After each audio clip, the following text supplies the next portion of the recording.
Assalamualaikum warahmatullahi wabarakatuh. Selamat pagi anak-anak. Berjumpa lagi dengan Kakak Kak Santi Dwi Handayani. Di sini Kakak akan menjelaskan tentang pecahan sederhana atau pecahan senilai. Pembahasan kita hari ini apa ya?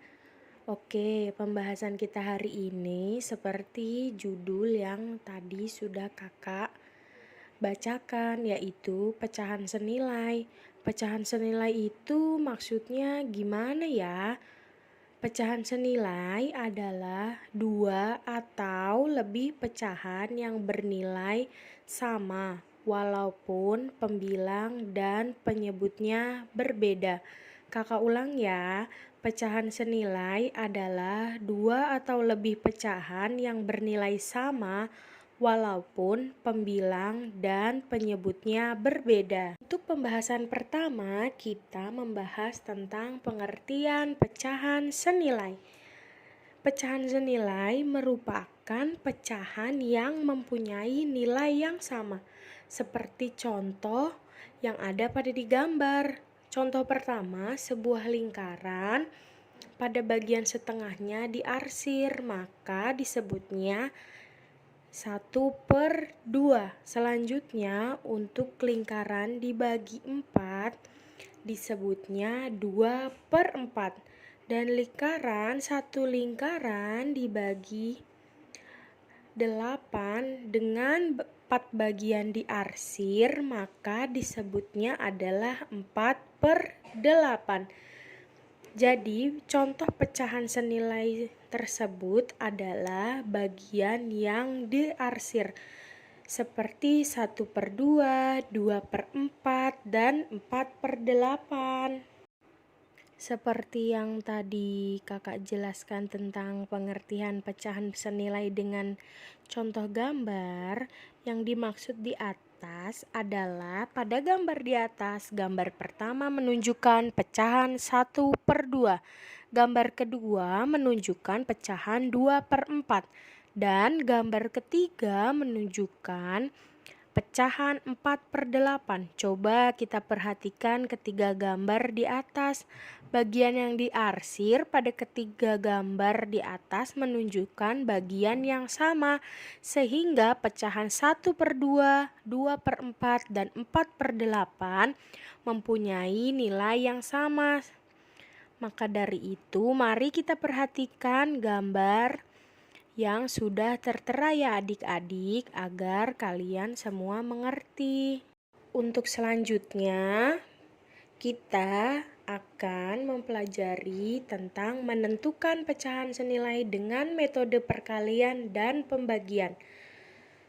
Menentukan pecahan senilai dengan metode perkalian dan pembagian adalah suatu pecahan terdiri dari pembilang dan penyebut. Artinya pecahan tersebut terdiri dari dua, yaitu pembilang dan penyebut. Bila pembilang dan penyebutnya dikali atau dibagi dengan bilangan yang sama, maka akan ditemukan pecahan yang senilai. Contoh seperti di gambar ya, dengan cara satu yaitu mengalihkan dengan bilangan yang sama. 1/2 sama dengan 1 dikali 2 per 2 dikali 2 sama dengan 2/4. Contoh yang kedua, 1/2 sama dengan 1 dikali 3 per 2 dikali 3 sama dengan 3/6.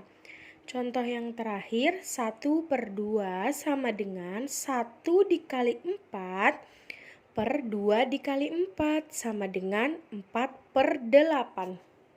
Cara yang selanjutnya yaitu cara yang kedua, membagi dengan bilangan yang sama. Sebagai contoh, 16/24 sama dengan 16 dibagi 2 per 24 dibagi 2 sama dengan 8/12.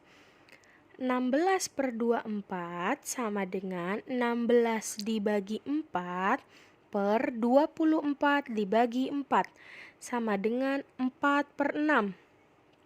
Yang ketiga, 16/24 sama dengan 16 dibagi 8 per 24 dibagi 8 sama dengan 2/3.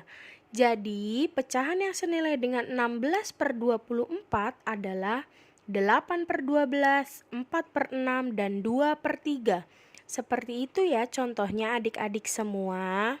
Oke, selanjutnya kita masuk ke materi bentuk-bentuk pecahan. Bentuk pecahan yaitu dibagi dua. Yang pertama, pecahan biasa. Pecahan biasa itu apa sih, Kak? Oke, pecahan biasa merupakan pecahan yang terdiri dari pembilang dan penyebut. Contohnya 1/2, 4/6, dan 2/3.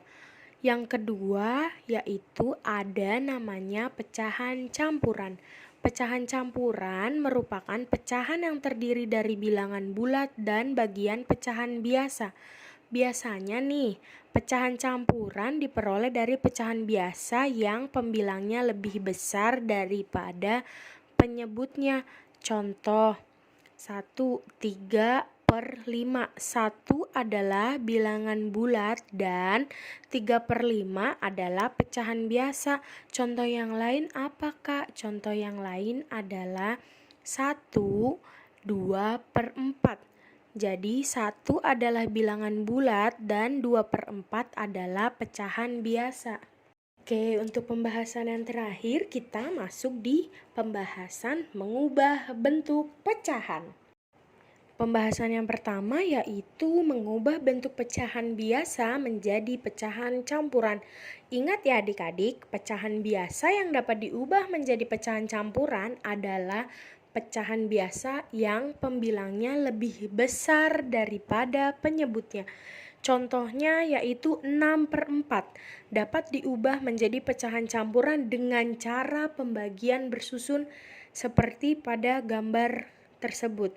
4 dibagi 6 jadinya 1/2. Seperti itu ya adik-adik.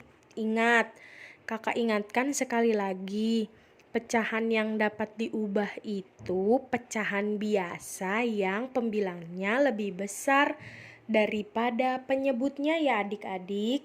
Jadi, jika pembilangnya tidak lebih besar, maka pecahan tersebut tidak dapat diubah menjadi pecahan campuran. Dan yang terakhir, yang kedua adalah mengubah bentuk pecahan campuran menjadi pecahan biasa. Pecahan campuran dapat diubah menjadi pecahan biasa dengan cara mengalihkan penyebutnya dengan bilangan bulatnya dan dijumlahkan dengan pembilangnya. Hasilnya menjadi pembilang dan penyebutnya sama. Seperti itu ya adik-adik. Oke, sekian ya pembahasan dari Kak Santi tentang pecahan sederhana. Semoga pembahasan ini dapat dimengerti oleh adik-adik semua. Kak Santi pamit undur diri. Assalamualaikum warahmatullahi wabarakatuh. Selamat pagi anak-anak.